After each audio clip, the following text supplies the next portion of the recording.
progress. As we reflect on our democratic journey, let us look to the future with optimism and determination. The next 25 years and more will certainly bring challenges and opportunities. It is our collective responsibility to ensure that the foundation we have built are strengthened and our democratic institutions are fortified, and that the values of freedom, justice, and equality continue to guide us. In closing, I would like to extend my heartfelt congratulations to all the award recipients. Your contributions are not only a source of inspiration, but also a testament to the potential that lies within our great nation. I would also like to thank Mr. Eric Osage, the founder of This Nigeria, for his unwavering commitment to promoting excellence and integrity in journalism and for organizing this prestigious event. Let us continue to work together as one nation to uphold the principles of democracy, to champion the cause of justice, and to build a future that is bright, inclusive, and prosperous for all Nigerians. Thank you. Enjoy this great event. May God bless the Federal Republic of Nigeria. Thank you.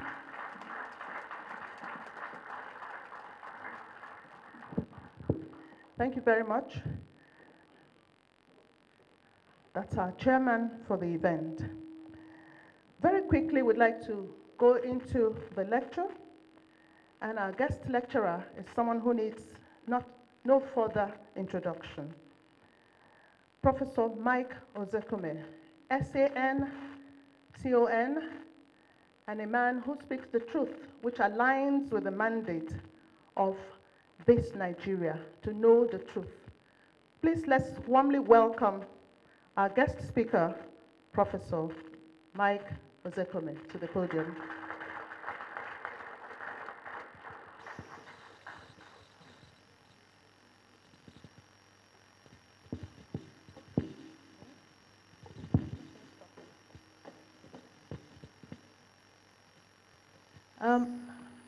I suspect we want to welcome the panelists.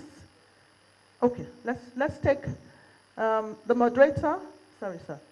The moderator, Professor Ikechukwu, please come up. Our discussants, Senator Sani, Senator Shehu Sani, is he around? But we have Professor Abiodun Adeniyi. Please. Thank you. All right. I'm sure Senator not shortly. Okay.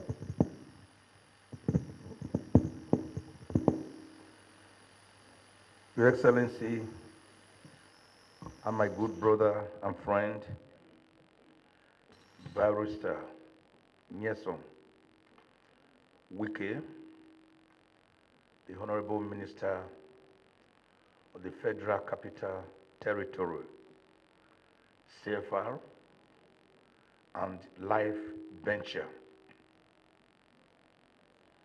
A man that when I wrote a chapter in a book that honored him after he left his position as governor of Rivers State, I said he's a man that says what he means and also means what he says.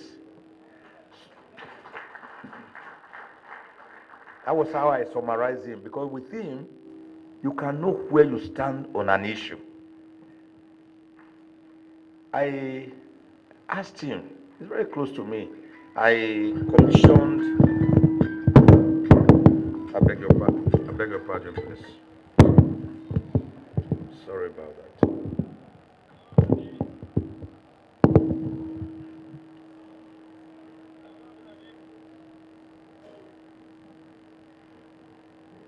I'm sorry about that. I didn't know my phone was still on.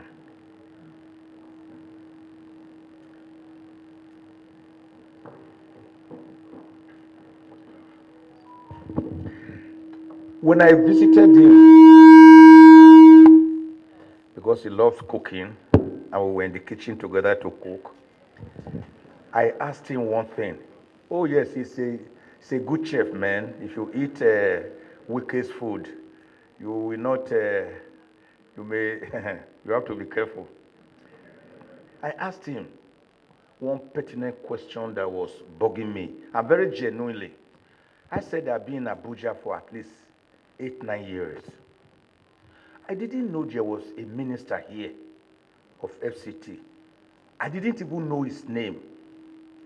How come you have just come in and things have turned around just as you had made Rivers the biggest construction site in Nigeria?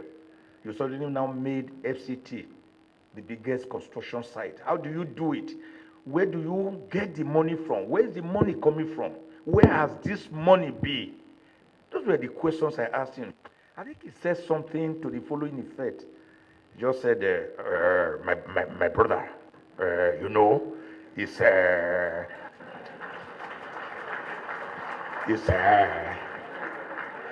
God's economics. God's economics. We salute you for making my generation proud and for being a good landlord, as even the President Tinubu called you, and for being a Mr. Project.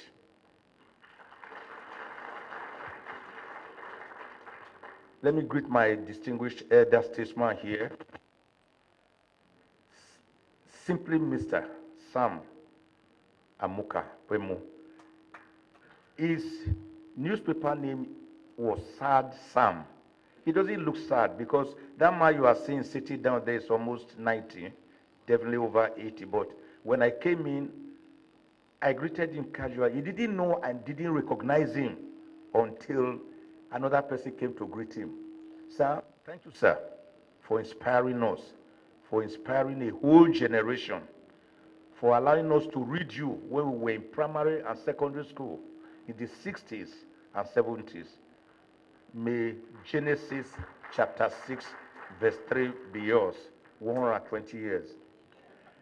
I want to also thank the awardees here today. My brother, my good brother is here, Bello Adoke, the man they could not kill, the man they could not tar with the paintbrush of shame, the man who was unjustly, unjustifiably vilified for many years. And I'm very proud to have been your lawyer to bring out your innocence, and you were vindicated. God bless you.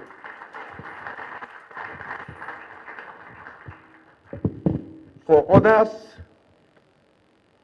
do not be angry if I do not mention you, but not before I have mentioned General Abdulsalami Abubakar. No matter what you say about the present democracy, which is 25 years now, he and my elder brother and friend, Admiral Hawkeye Mike Akigbe, gave us this democracy we are having now in 1999. But we had to fight. Ganifa, myself, and others, we fought them with bare knuckles. So we got there running into the barracks. Thank you, sir, for giving us our democracy. So today I speak on 25 years of uninterrupted democracy in Nigeria, the prospects and possibilities. Certainly, a quarter of a century, 25 years, is not a joke. Children born 25 years ago are already themselves parents. And that is why people say juntas, repressive military governments that we fought throughout in the trenches. For example, when I sued Babangida 37 years ago against removal of oil subsidy, which we are still fighting today. You will see published in National Concord, 30th December, 1987. That is about 37 years ago. We are still in that battle today in the trenches.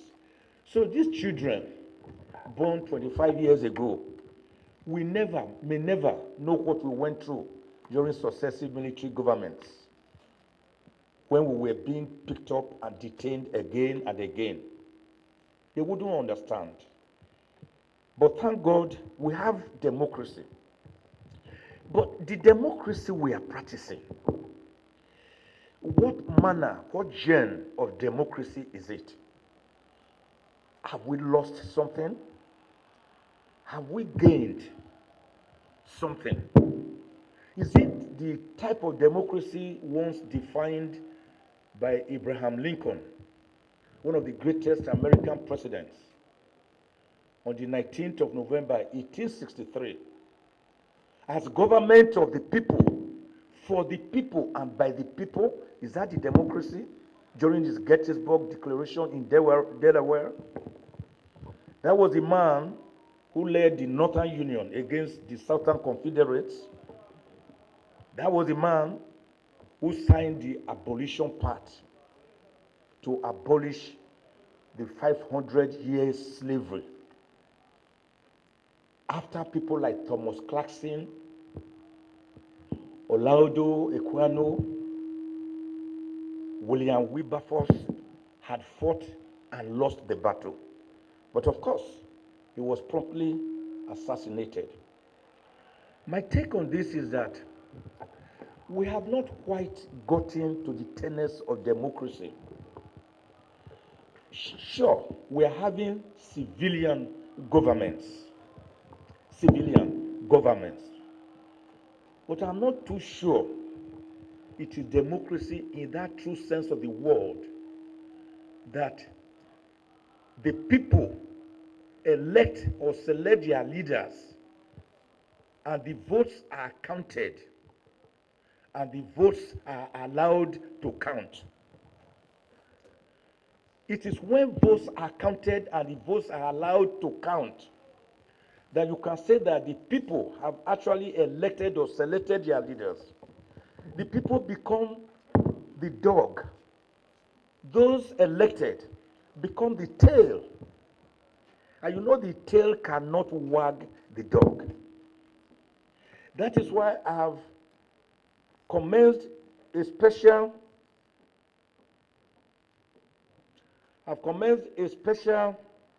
series called Ozekhpedia, in my own neologism, where I have coined certain words that I think we are practicing instead of genuine democracy. We have selectocracy, we have electionocracy. Electionocracy, the politician wins today, uses 1 year to do one or two things, is already looking forward to the next election. We have judocracy, where presidents, governors, senators, House of Rep members are incubated and delivered in the hallowed presence of courts instead of through the ballot. We have legislatocracy.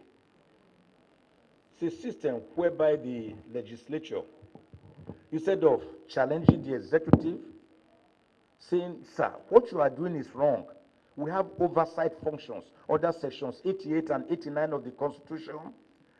Anything that president takes to them, like the Agama lizard, they say, yes, sir, yes, sir, yes, sir.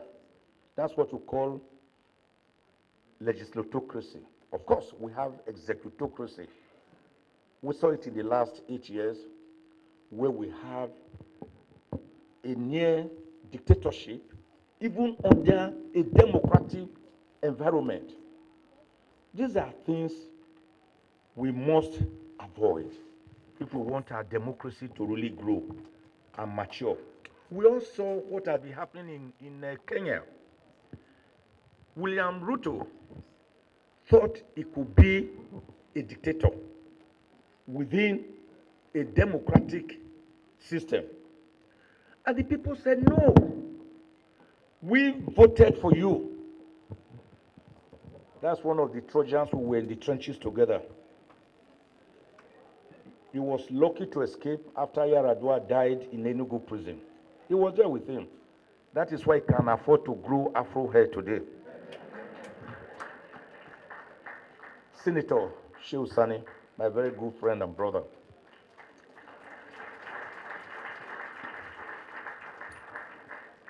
So, William Ruto decided to show some dictatorial tendencies. He imposed a finance bill which he wanted the parliament to quickly pass into law. And the parliament was working hard on it. The people took to the streets and said, no, you cannot. We don't want this finance bill. You are tasking everything, even up to the bread we are going to eat. We can't cope. The man thought they were joking. He said, to hell. And the people went on the streets, went to parliament, closed it down, burned some places. We saw the police in action, moving against them. They killed about 23. And instead of the president showing concern and sensitivity to the plight of the people, he came on air, he accused them of treason and treasonable felonies, and even referred to the unarmed demonstrators as criminals. Of course, that was the litmus test the people needed, and they went more violent. But thank him again. One of the qualities of good leadership is to know when you are wrong and to be able to correct yourself. You can't always believe that you are right, like Louis XIV of France, who in 1416 will stand in front of parliament to say, l'état c'est moi, I am the state. You can't be the state. So he knew that what was going on could consume the entire Kenya. And he came on air. He said, I feel you. I've heard you loud and clear. I will no longer sign that finance bill, and it will be withdrawn. Not only that, we are going to start by making sacrifices from the president down to members of the parliament and even the judiciary. Cut our pace, stop issues of buying brand new cars. And with that, I think the people now felt that, well, we beat his sense into the head of this man, so that it will not, because they were now beginning to see him as an imperial stooge of Western powers. So, in talking about democracy, therefore, I have done some diagnosis. There's a period you call the transition, such as we did in 1999, transiting from military dictatorship to civilian government. There's the second phase you call reconstitution of a new political order. And the third and final phase is that which consolidates the gains of democracy. So the 2 decades after the reintroduction of civilian rule, more than 2 decades, Nigeria seems to be stuck in the final phase, that final and third phase where you consolidate the gains of democracy. And I have asked the question, we talk dividends is a corporate word that comes from the corporate world. It's a word that comes from the corporate world. Dividends. It means something you share from profit or from surplus. So I've asked the question, have we actually made profit in our democratic experimentation from which we now hope to share, to have dividends? I do not know. I do not know about that.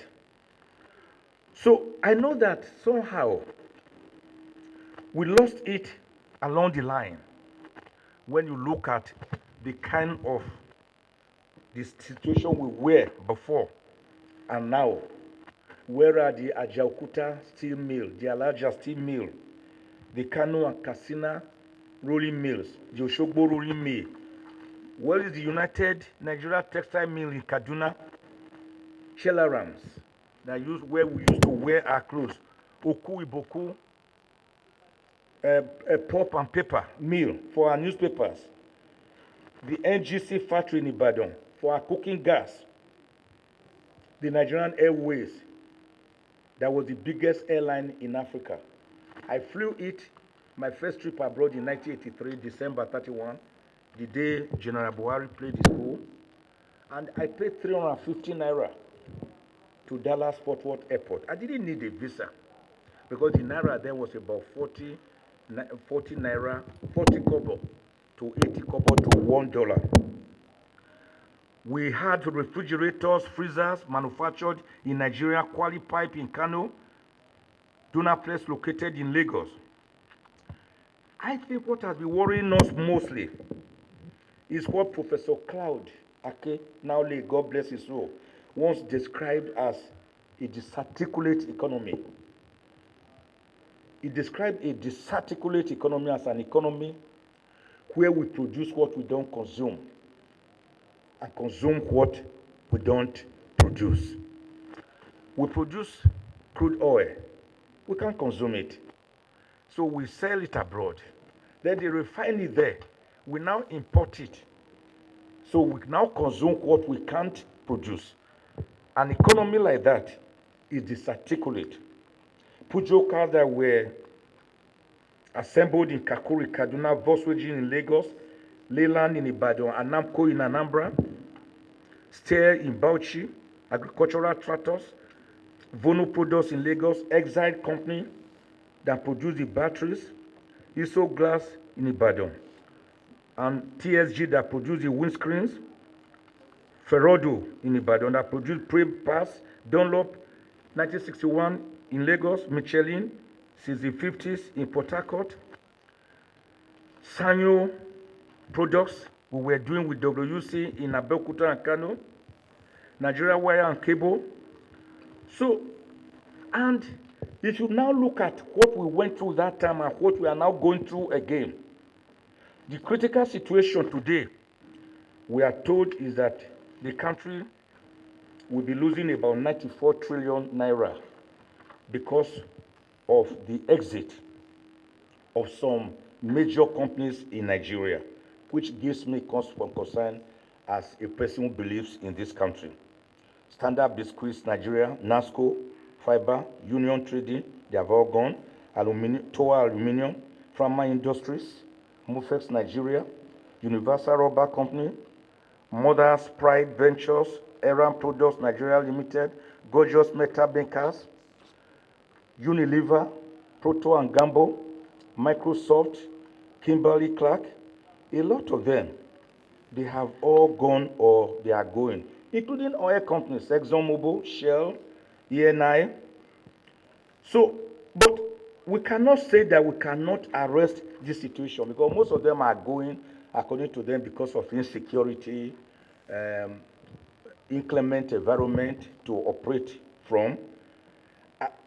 I believe that we can do something. We can do something like the Asian tigers. The Asian tigers that were even poorer than us in the 50s and 60s.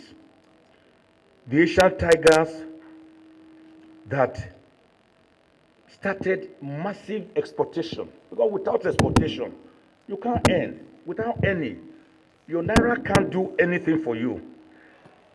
They invested in education and serious export of products that within 3 decades, at a growth of 7.5% per annum, within the 3 decades, they landed into that realm called developed countries.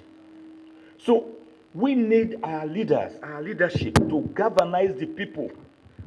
If you galvanize the people and they believe in you, then things will work. We should leave out prebendalism, favoritism, cronyism, sectionalism, tribalism, all of which hinder a country and its growth. And then we will see Nigeria moving. Like I've said again and again, let me also still say it. I know a person like Shehu will disagree with me.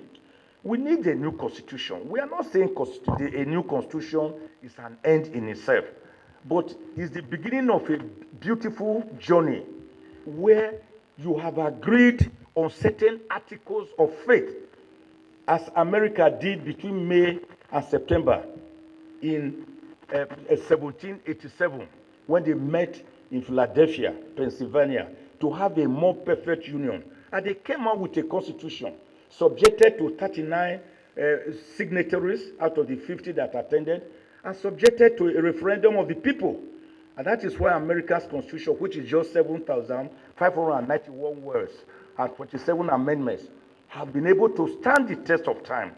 But if you have a militarily imposed constitution like the type we are using, which is actually a schedule attached to Decree number 24 of 1999, people ignore it.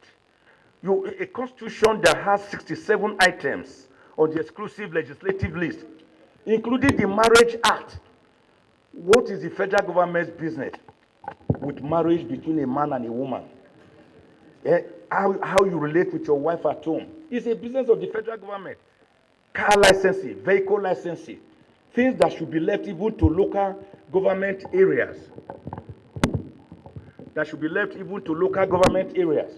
So I think that not only do we need decentralization, but we need a brand new constitution which the people will buy in to enjoy their legitimacy and credibility. Because the process by which a constitution comes into being is even more important than the contents of the constitution, because it becomes autochthonous and indigenous to the people. I believe that we also need serious legal reforms in terms of our electoral system, electoral reforms. We should have an electoral court to punish for crime so that people will know that crime does not pay. We need the youth to come on board, and we need to encourage them so that people will not be accusing them of doing Yahoo Yahoo. If you don't give them jobs and the student spends 8 years in the university instead of 4 years because of ASU strike, because ASU is not paid, agreements are not being obeyed by government, what do you want the youth to do? Because an idle mind is the devil's workshop. Because if you look at it, you will see that the youth have always been in charge. All these people we talk about are Bat Macaulay, Zik of Africa, Amadou Bello, Obafemi Awolowo, Aminu Kano. How old were they when they were already leaders at the various constitutional conferences? Many of them were in their 20s, 30s. The oldest of them was early 40s. That time, people like J.T. Spiff was governor of their River State at the age of 28. People like Dr. Gbemudia, Gowon, your head of state, was just 32 years old, and he was a bachelor. Dr. M.T. Umbu, between 25 and 28 years, he was already Minister of Foreign Affairs and also Nigeria's permanent representative at the United Nations. So it's not as if we have a youth that is genetically lazy, but that we have to use them, make them very useful. I also discussed the issue of ambiguous status of local government areas. Under Section 7, they are supposed to be autonomous, but we know that local governments are actually controlled by the governors, and that even the allocation given to them from the Constitution, many a time, the local governments are not given. The governors will lay them and give them miserly something, not even enough to pay salary. So I talked here that some people have even considered issues about separation, peaceful separation, rather than violent separation. If your union is not working, then you can also sit down. That's why we need to talk. An unending conversation. Is it that we want to separate? Is that what is going to be good for us? Because if we want to stay together, we must nurture it. We must have mutual respect one for another. We cannot have peace of the graveyard and we'll be happy. That's what Abiola will call peace of the graveyard. He said, you see, they say we should have peace, we should have peace. The question is, what manner of peace? There is what you call peace of the graveyard, peace of the cemetery. The cemetery is the most peaceful place on earth. But that is not the kind of peace we are looking for. We want peace that is imbued with egalitarianism, with mutual respect, with development. That's what the kind of peace we want. So, God bless you. So, the so so I will so round up. You are really tormenting me, please.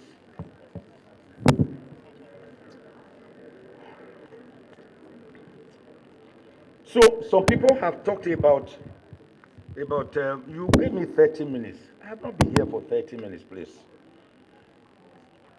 Now, some people have talked about peaceful separation and all that happened in 1776, USA splitting from UK, 1830 Belgium from Netherlands, 65 Singapore from Malaysia, 2002 East Timor from Indonesia, 1921 Ireland split from United Kingdom, 1944 Iceland from Denmark, 1905 Norway from Denmark, 1905 Norway and Sweden also split, 47 British Indian Dominion partitioning to India and Pakistan, Bangladesh seceded from Pakistan in 1971, 92, 93, two parts of Czechoslovakia, one going Czech and the other one Slovakia. 65 Singapore from Malaysia, Ethiopia and Eritrea, Sudan and Southern Sudan. USSR now broken into 15 sovereign states. Estonia, Belarus, Georgia, Latvia, Lithuania, Moldova, Russia, Ukraine, and others. I must not be misunderstood. I know that self-determination is recognized by the United Nations, that people can go for self-determination. That is not what I would prefer. I like Nigeria as a big, prosperous, united, Dolly Parton's coat of many colors, where we can develop together because there is a space for each other. No tribe in Nigeria must be seen or recognized or referred to as a dot in the cycle. I am a minority from a minority within a minority, born in Iyukwe near Agenebode, East local government area of Edo State. I'm proud to be who I am and where I come from. Of the 374 ethnic groups in Nigeria, as found out by Professor Onigo Otito in his demographics survey, don't base Nigeria alone on the tripod of the Yorubas, the Hausa Fulanis, and the Igbos. A tripod is never balanced. What do you do with the other 371 ethnic groups? That is why Nigeria is not balanced. You can't expect some people to be clappers, to be hewers of wood and drawers of water, while others are busy luxuriating away. That is social injustice, and it normally incubates unrest, chaos, and anarchy. The type we were seeing in Kenya, where they believed that the ruling class was oppressive against the common man. So in ending my something, I will say that we should do away with political corruption, which we all know very well, where people in government take a larger chunk and the people they govern are suffering. Nigeria is suffering. Let nobody deceive Mr. President, sir. My president, President Bola Ahmed Tinubu. Nigerians are suffering. There is mass poverty. There is degradation. There is anger in the land, sir. Don't let your minders tell you something otherwise. I will advise Mr. President, sir, go incognito one night. Just wear something, disguise yourself. Go out and see the anger in the land, the hunger in the land, the squalor in the land. They are from 192 naira per liter.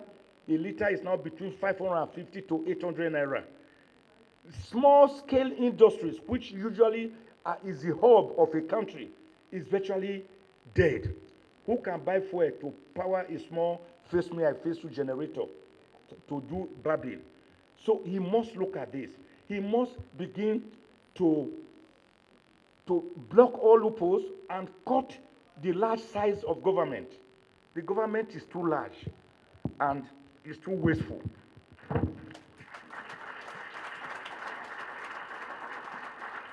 we must also begin to do away with all these long convoys. Our convoys are too long. I have a friend who came from abroad. When he saw a convoy going, he now asked me, what is going on? I told him that was a governor going. He said, governor? I said, yes. He said, is the governor president? I said, no. He's one of 36 governors. He said, and he's going like that? Because we counted on the convoy about 14 vehicles. Of course, all of them shaded. So he said, but why? In my country, the president comes out riding a bicycle. I said, bicycle? Ah, okay. Oh. You want our own to ride a wheelbarrow? Okay, fine. I know there are peculiarities in terms of sensitivity, in terms of security. That's not, I'm not saying Mr. President should necessarily come out riding a bicycle. That's not what but there's a way you empathize and sympathize with the people when they are hungry. You show that you know they are hungry. We shouldn't go about buying more aircraft, more vehicles. I mean, in a country that is already bleeding, already asphyxiating economically. So I say we should cut all those on, and the role of women, as I go here, from here, must be emphasized. The 62 women in 2019 in government has now thinned down to just 21 women, 8 in the Senate and 13 in the House of Representatives, which represent 4.48% of 360 House of Rep members and 109 senators. That is not good enough at all. Neither does it meet Goal 5 of the Sustainable Development Goals, SDGs, nor does it meet the 35%, which we have agreed on as a country to be elective positions. So we need also to mobilize the youth so that their energy is well utilized instead of allowing them to go to or go for NSAS. And guess what? Guess what? I will soon round up. Thank you very much. I appreciate you. And guess what? Nigeria has the largest population of youth in the world. Can you get that? Nigeria has the largest population of youths in the world. Do you know what? 70% of Nigerian youths are under 30. 70% of the Nigerian population are youth under 30. And 42% are youth that are under 15. So Nigeria is one of the most youthful countries in the world, which is a big plus that we should utilize. I think we can clap for Nigeria. So, Mr. President, sir, let me give you one advice as I sit down. We were in the trenches together. You operated with NADECO. You saw the suffering that we went through. Some of us here, we were under civil society. Aremu, my good brother and friend there, he and Adanso Shomole were with labor. So all of us were synchronizing together to fight off the military. So, Mr. President, having witnessed it firsthand, what we went through and why we fought, you have an opportunity to write your name in gold. As great leaders did, it is in times of crisis that you know great leaders. While we call for support for you, we must say that you have to definitely lead by example, by empathizing with the people you lead, so that you can come out as a true leader. People like Mohandas Gandhi, people like Winston Churchill, people like George Washington, people like Nelson Mandela, people like Julius Caesar, Alexander the Great, Martin Luther King Jr., Cleopatra, Abraham Lincoln. You can do it. It's not impossible. So that when you are leaving the stage, Nigerians will say, yes, he was here, he came, he saw, and he conquered. Winnie, Widi, Wisi. God bless Nigeria. Thank you all. Thank you very much, Prof. And thank you for that warm applause. We're sorry, we're moving up now quickly into the discussions. I'll hand over the microphone to Professor Okay, Ikechukwu, please anchor this aspect. Thank you. Thank you very much. Let me assume that all established protocols are adopted. Just a comment before we get into the business, which we will endeavor to be brief. I've spoken with the discussants. You know, the beauty of public conversation is that if you're the person who wrote a 2,000-page thesis, you can tell us everything in it in 2 minutes. True or false? So I've confirmed from them that their delivery will come in 5 minutes each. True or false? The only other observation is that there's somebody whose name is missing on the award list. That person was supposed to receive an award for exemplary personal dignity and professional integrity in the practice of journalism. The person is Eric Osage. Clap for him. Very exemplary, grew through the ranks, has remained professional. There's nobody who has interacted with him that will tell you, I don't respect Eric. My regards. Well, we've heard from the son. If we had left him, we'll have spent the night. We'll go on break, come back. You know him. Please clap for him again. Selectocracy, electocracy, judocracy, legislatorocracy, executocracy. These are terms he had used in an attempt to locate some of the crises of our democracy in terms of which aspect of the elite is dominating the outcomes of leadership selection. But for the discussion and for the discussant, a few things to look at. He said we've gone through 3 stages, transition, reconstruction, and that we are now at the level of consolidation. Now my question is that correct?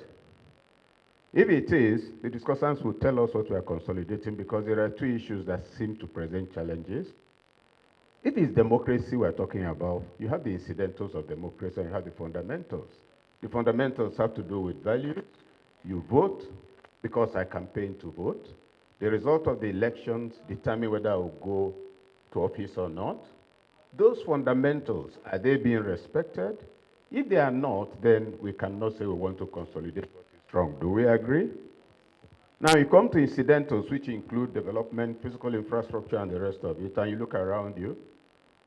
Between 1999 and 2000, the 16 years of PDP, the road from Abuja to Kaduna was bad in sections. The road from Abuja to Lokoja, from Lokoja through Ajokuta, bad. Otokpa, bad. Lagos Port Harcourt Expressway, Onitsha Enugu Expressway, Lagos, Okene, all. And most of them were bad until recently. The only problem we have now is one man called Nyesom Wike. And I hold him responsible for making me get lost when I was going to, what do you call it? You know the turn-off into Yakubu Gowon roadway? Yes, Asokoro. You know it's all bumpy and nasty looking. So it was in the night, so I just drove a lovely road with a flyover. It was after I passed AYA and was heading towards Nyanya. I discovered what has happened to me. Please let us clap for him. 2 years ago, he was still governor, and he mandated, he told the local government chairman, if you don't locate those who are doing illegal refinery, I'll have you fired. Eric, you remember my article. The article was titled, Governors, Look at Wike. He's a fellow governor. We ignore that years of government and all of that. So, Your Excellency, you're setting a record of that should emulate. Now, the other point to note is what the speaker said about a disarticulated economy. Am I correct, sir? Yes. Yes. Yeah, disarticulated economy. The thing the discussants might want to add to that is also a disarticulated human capital environment. For 10 years, we were told that we had 10 million Nigerian children out of school. No problem about that. But the figures, going by 2005 census, the actual number of children out of school at the primary level was over 23 million. At the secondary school level, the number that should have been in school was like 3.9 million. The number in school was 6.4. So you find that there's a crisis of statistics. So I would want them to add the question of disarticulated, incomprehensible profile of the nation's human capital and its negative impact on national development. Then in terms of his comments about companies that are leaving Nigeria, businesses know how to chase money. Motivational talk cannot make anybody sit here. If the environment of doing business is hostile, it will affect where anybody chooses to do his business. So I hope.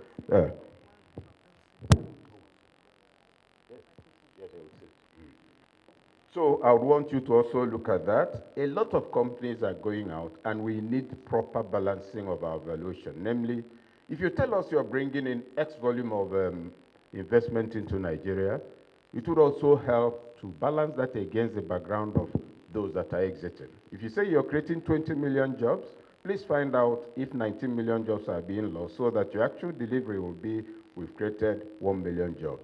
That part of the analysis I will expect to hear.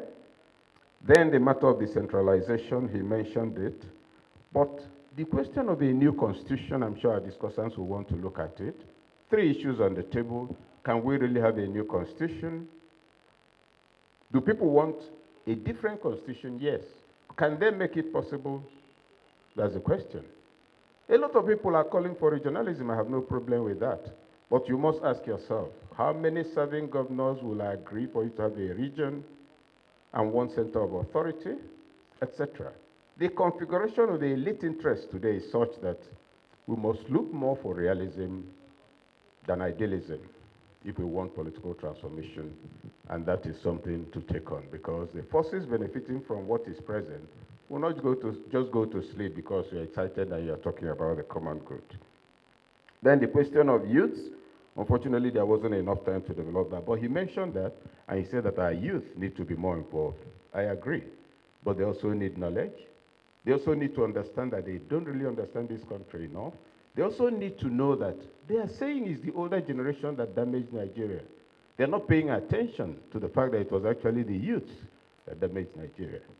Because if you look at all the confusion that brought us to where we are today, all principal actors were practically boys. But those who brought us independence were also practically boys. Difference. One group had greater exposure among other things than the other. That's a narrative to pursue.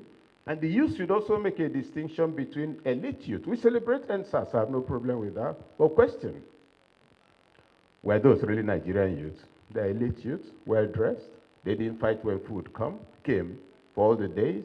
Part of the food sometimes even included pizza, one packet of which is 7,000, which is the equivalent of a pot of soup in Mushi. Elite youth. So Instagram, media, all of that is important for our youth. But they need greater penetration if they hope to own and manage Nigeria. And the older generation, you can't help them by condemning them. Advice, work with them, etc. So, to call up a gentleman who will do this thing, beginning with Professor Abiodun, he said the root is political corruption. And that's the root of all evil in Nigeria. So against the background of all the other points he has made, shoot for 5 minutes.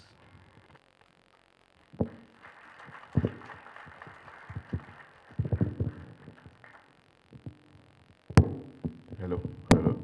Yeah, Your Excellency, former Head of State, Honorable Minister, my former boss, Engineer Mike Ozekhome, standing on existing protocol, very distinguished and esteemed ladies and gentlemen. Interesting topic, but first, the moderator has given us 5 minutes, and I discovered that he took more than 5 minutes, you know, and I was wondering if he was going to deliver another lecture. Anyway, that's by the way. We're discussing an interesting topic, democracy, no doubt, but what I always like to do when discussing this issue is to create a difference between structure and agency, between tangible and intangible, between the soft and the hard. We have democracy as a structure already. It's a system that we have modeled after the American style, even though it is not complete. But of course, 25 years down the line, I always say that we need not be too hard on ourselves. And I'm going to explain very shortly. American democracy that will keep, the bastion of democracy that we'll keep talking about, It's more than 2 centuries old, 1776 up to now, and they are still struggling. They still have challenges they are dealing with. Yes, it's a bastion of democracy, one of the most functional, one of the most referenced, but it is still not the best. The best democracies we have in the world are in the Nordic Scandinavia countries. So what that tells me is that democracy is often a work in progress. In our own case, 25 years down the line, unbroken, yes, we can be celebratory because it's been unbroken. The first time we're going to witness it. And of course, what is the problem with our democracy? The structure as it is may be putatively said to be okay, but what remains for us to do are the management of the intangibles. And what are the intangibles that are still problematic? The integrity of our elections, the credibility of our leadership recruitment process, the fact that our election process, the process of selecting leaders is still nested in controversies, in violence, voter snatching and all of that. And of course, gender representation. We probably need increased gender representation as the case could be, as is typical of civilized societies, where inclusion, is often emphasized. Because the natural character of democracy is one of integration, inclusion, representation of communities, sections as much as possible. And that's why we also say it's a system of government that is closest to godliness. Closest to godliness in the sense that it seems to give voice to the voiceless. And that's why we have representatives to capture as many communities as possible in societies, and even much more so in multi-ethnic, plural society like our own. So what are the things that we need to continue to work on? The intangibles, like I said, the agency of our democracy, considering that the structure is already there. And of course, beyond that, of course, will be a neo-patrimonial, and of course, prebendal culture that the eminent lecturer spoke about, the rapacity, the barracuda-like disposition of a large section of our populace. And this is systemic. I often do not like to point out individuals to say, okay, individuals or groups of individuals are perpetrating this thing. We've talked about corruption from the 1960s, and this is the 2000s, we're still talking about it. Replace sets of leaders, you still find them having their hands in the cookie jar because there's a problem with the system. The institutions are still very weak. How do we strengthen them? These are the intangibles in the democracy that need to be grown, so that when the intangibles are grown through institutions, that democracy can become self-regulatory. But what do we do in the circumstance, ladies and gentlemen? It is not to give up.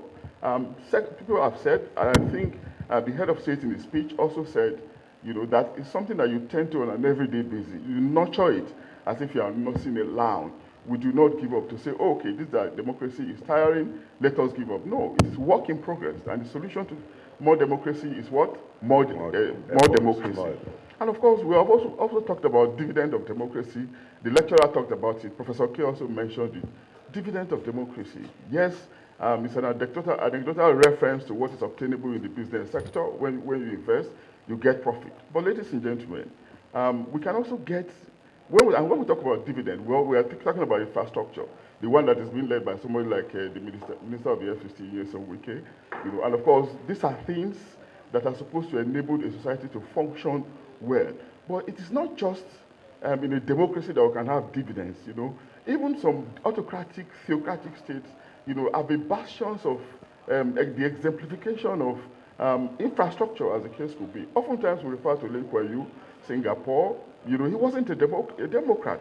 And oftentimes we like the Middle East states where there's development, but they are not democracy in the sense of in which we will put it. They are theocratic states, but of course they are people-centric in their disposition, considering how they have plowed resources properly into infrastructure, into utilities for the improvement of the lives of their people.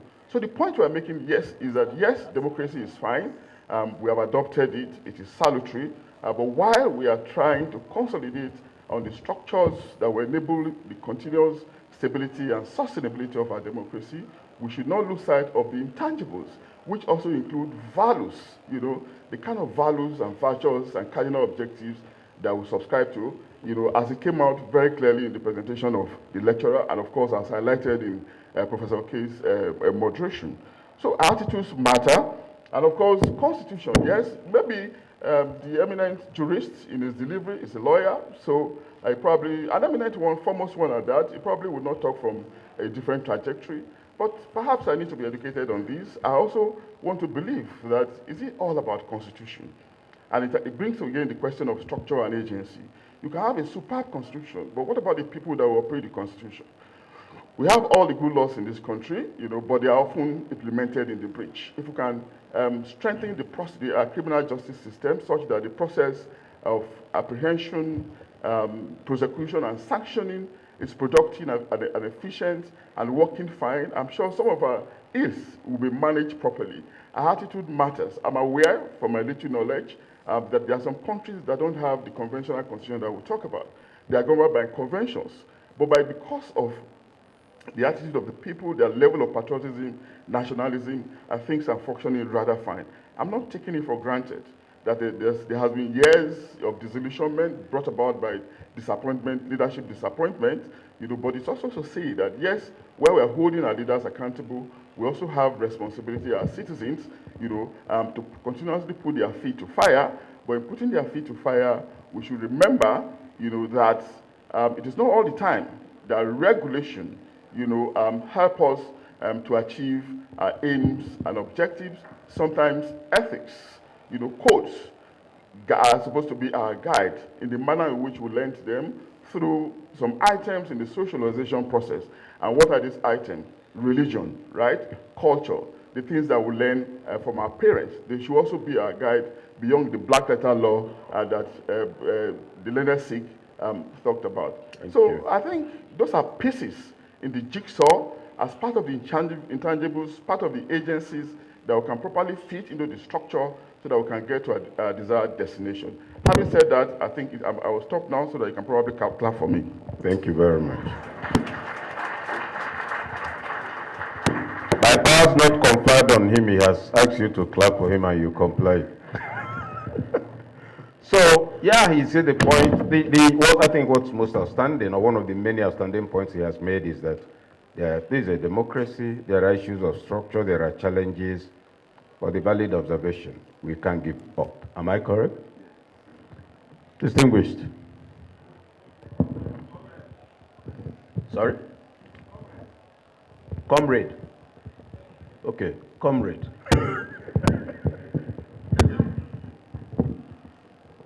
Your Excellency, the former governor of Rivers State and the Honorable Minister of the FCT, distinguished invited guests, ladies and gentlemen. Thank you for the honor of this invitation to give my own little contribution. But I will use this opportunity to tell a little story. In 1995, a team of soldiers, policemen, and DSS visited my house in Kaduna. It was a journey that began and lasted for 4 years. I was picked up from Kaduna and brought to Lagos together with the late General Shehu Musa Yar'Adua. From the airport, we were led to the DSS headquarters. There we met President Olusegun Obasanjo. Unfairly for the soldiers, they handcuffed me and did not handcuff Obasanjo or Shehu Musa Yar'Adua. And Obasanjo looked at me and said, "Who are you?" I said, "I'm Shehu Musa." "Did you steal something? They are handcuffing you." I said, "I'm an activist." I was then the deputy chairman of Campaign for Democracy. We were taken straight to Kirikiri Maximum Prison. We stayed there without anybody saying anything to us. When we arrived at Kirikiri Prison, we were given our blankets and a plate of food. Obasanjo asked, "What is this for?" I said, "It's what you're going to use to cover yourself from mosquito and this is the plate for you to eat. We were then moved from that to and allocated ourselves. When the armed robbers there saw Obasanjo, they started shouting, insulting, and naturally for those of us that are human rights activists, we were popular with inmates. And then I said, okay, you are a commander outside, this is where I also command. And now I have to talk to the inmates to calm down. No matter the grievances you have about Obasanjo, he is now an inmate. After we were kept in prison, we were then transported from the prison straight to a military tribunal. I was handcuffed again, and the two generals were not handcuffed. Luckily for me, I have a very slim hand. So we have a way of using soap and remove our handcuffs from our hands. So if the military are not seeing us, we remove our handcuff. When they are coming, I return it back. We move into a Black Maria to a military tribunal set up. We were interrogated. Many of those who were brought in there were physically stripped naked and tortured in our presence, with cables. After that, we were returned back to our prison cell. 1 week after, we were taken back again to a tribunal, and then they say, you, Asani, okay, this is your lawyer, and this is your prosecutor. All of them military people. My prosecutor spoke for 5 minutes. My lawyer asked for a lesser sentence without asking me what I have done.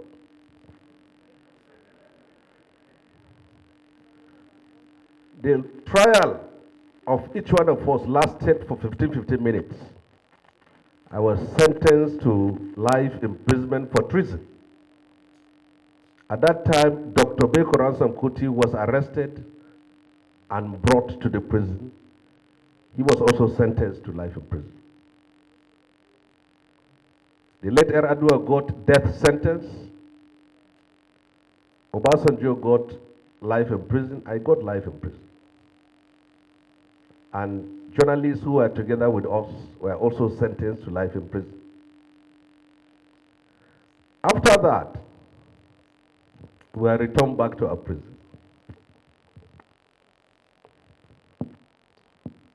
Then they came to the prison and told us that we should be happy. Our prison has been reduced from life to 15 years each. I got 15 years, Obasanjo got 15 years, Eradua got life, and others. Then they said, those of us from the north should be sent to southern prison, and those of them from the south should be sent to northern prison. That is how I found myself in Port Harcourt prison, which I've never even been to Port Harcourt at that time. So straight to Port Harcourt prison. I was in Port Harcourt prison when Kensaro Wiwa was brought in and hanged. I can see them from the window. While I was in Port Harcourt prison, I wrote a letter to Nigerians. It was published. I was then removed from Port Harcourt prison, taken to Aba prison in Abia State. Kirikiri, Port Harcourt, Aba, Abia State. We stayed there until we had the news Abacha died and freedom came. After 4 years in prison. When we came out from prison, this is where my story is going to begin. Abdul Salam Abubakar invited all of us who fought for democracy that I am going to hand over power to a democratically elected government, and I want all of you, the freedom fighters, to come together and take over power. At that very time, Gani opposed it. 3 times he was inviting us, we even refused to answer his call. And he invited the politicians. He didn't even invite them, they were knocking at his door. After we decided to listen to him, we came and sat down. What do?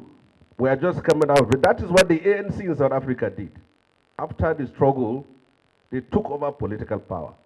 But after our struggle in 99, 98, 99, we made a fundamental mistake and said, we are not going to cooperate with the military. Mike Ozekhome is sitting here, is one of those who oppose that we should not join. Gani opposed, Falana opposed, Olisa Obakoba, all opposed.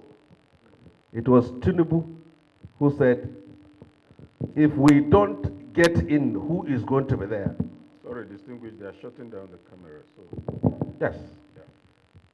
Then, by the time we all agreed to join the politics, politicians have taken over all positions. Mike Ozekhome tried to be governor of Edo State, he couldn't. Olisa tried to be president, he couldn't. Gani tried to be president, he couldn't. Falana tried to be governor of the state, he couldn't. I tried to be governor of Kaduna State. I couldn't because the space were all taken over. Thank you. Distinguished ladies and gentlemen, Thank you. The rest of the story will be for another day. Happy democracy. Thank you. Thank you very much. Thank you very much. Yeah, we have to wrap it up. The Honorable Minister wants to, yes. Mike?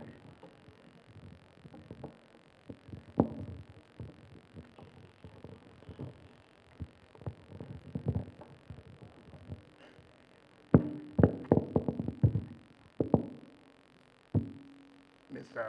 Moderator, invited guests, gentlemen of the press, ladies and gentlemen. Yes, I'm an awardee, but I'm a Nigerian.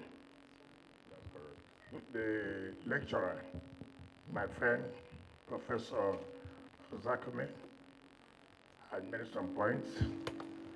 The activist, who later became a politician, had also made some comments. But to be wrong, sitting here without correcting some impression. First of all, we are talking about democracy 25 years. We know we have challenges. I expected the lecturer to say, yes, we have made some progress. And on his lecture, not one progress was made. Criticism, criticism, criticism.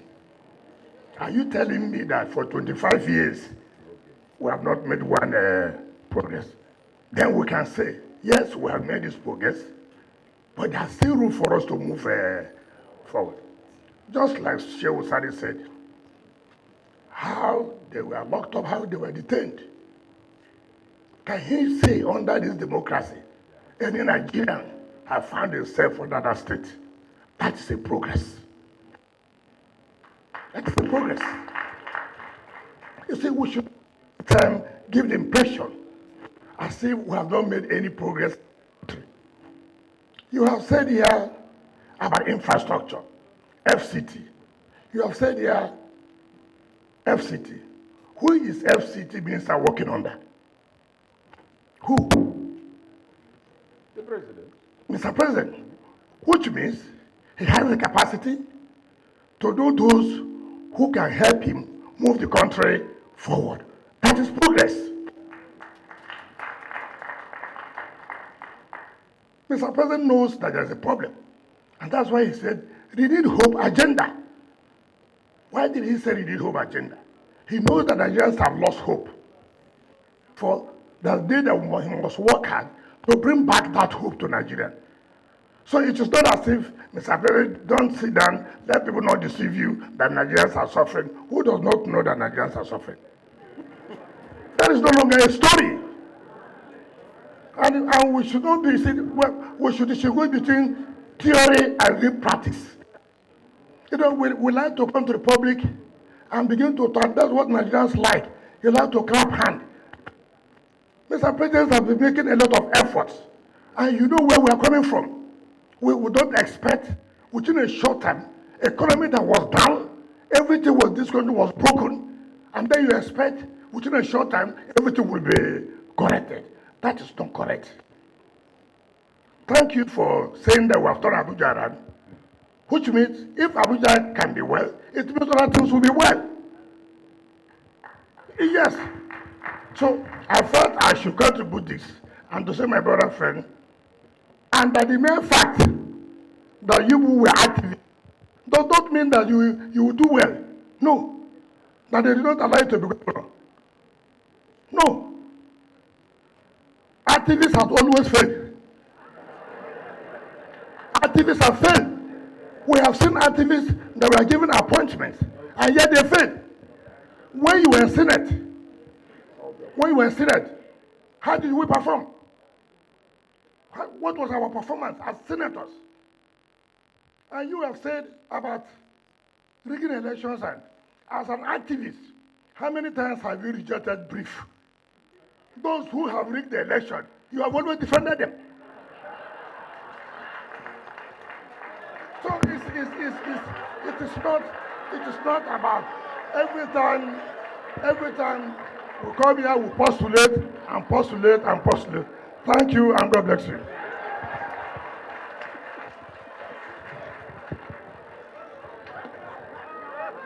Yeah.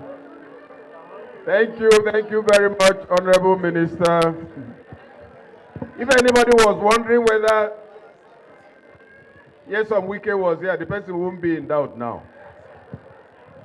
But he's made two essential points. For us always to be balanced in our comments. That's actually the most important thing. He has talked about the achievements in FCT, yes. Centenary City came on to 2015. The controversy has dragged since 2015 until a few weeks ago. People who came in, because I was in the office of the SDF at the time, came in with $18 billion to invest there. The politics made them go away with it. This man here, he called Centenary, called FCDA. It's like, look, stop this nonsense. We need this. His result today, Centenary Cities are alive. Clap for him. We could have gone on and on, but we can't. Definitely there are people in the audience who have a lot to say, but we've had enough. Let us give everybody a round of applause and call it a day. Thank you very much, Prof. I think the discussants deserve a great round of applause. But I think you will still have to wait because we have questions